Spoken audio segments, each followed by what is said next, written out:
If you were a fashionable gentleman in the Victorian era, you'd be sporting a top hat and walking around with a walking stick. I have one of those, and we'll get back to that in a couple of minutes. However, first I want to tell you about an interesting material that was first developed in the late 1800s called Gutta percha.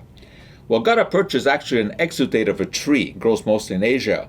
And like the rubber tree, you make an incision in the bark, a latex oozes out, you allow the water to evaporate, and the residue can be melted and molded into all kinds of materials, basically an original plastic.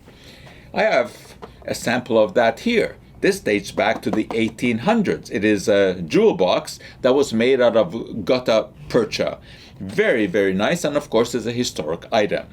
But even more historic than that is what I have inside. And that is the Gutta percha golf ball. Gutties, as they were called in the 1800s, and they revolutionized the game of golf. Before this, golf balls were made of leather, stuffed with feathers. As you can imagine, didn't fly very far. And then along came the gutties. And they discovered that if there were imperfections in the golf ball, it would fly even further. So then they patterned it on purpose. This is a historic item. Dates back to about 1880.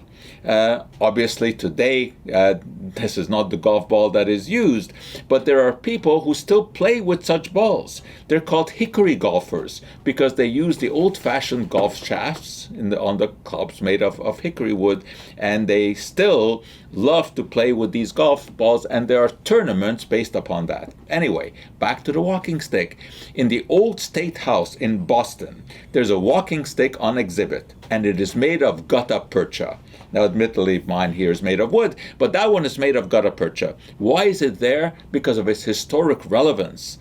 In 1856, in the U.S. Capitol in Washington, there was a confrontation between a Democrat and a Republican. And back in those days, Republicans favored the abolition of slavery. And Charles Sumner had just made a speech about abolishing slavery. And Preston Brooks, a Democrat, took issue with that. And he attacked Sumner with his walking stick. And he barely survived. He was beaten almost to death. The stick broke during that confrontation, and it turned out that some of the people who supported Brooks took some of the pieces of that broken stick and wore it around their necks.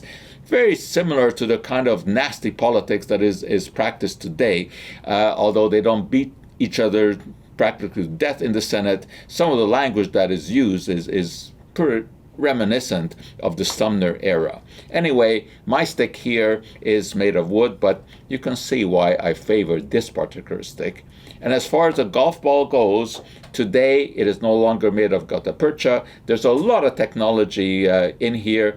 It is made of a material called surlyn, which is a plastic based on polyethylene and methacrylic acid. The coating is polyurethane. The inside is polybutadiene. There's a lot of science here. And of course, there's a lot of science in the clubs these days as well, so that today golfers can hit that golf ball far better than they used to hit. Oh no, I'm not going to hit my over 100-year-old golf ball. Anyway, now you know a little bit about gutta percha and the game of golf. And gutta percha today is still used. Where? If you get a root canal, they fill the emptied out root with gutta percha, and the smell that you will notice when you're getting a root canal is the burning gutta percha. So all the way from golf balls in the 1800s to modern dentistry, thanks to gutta percha.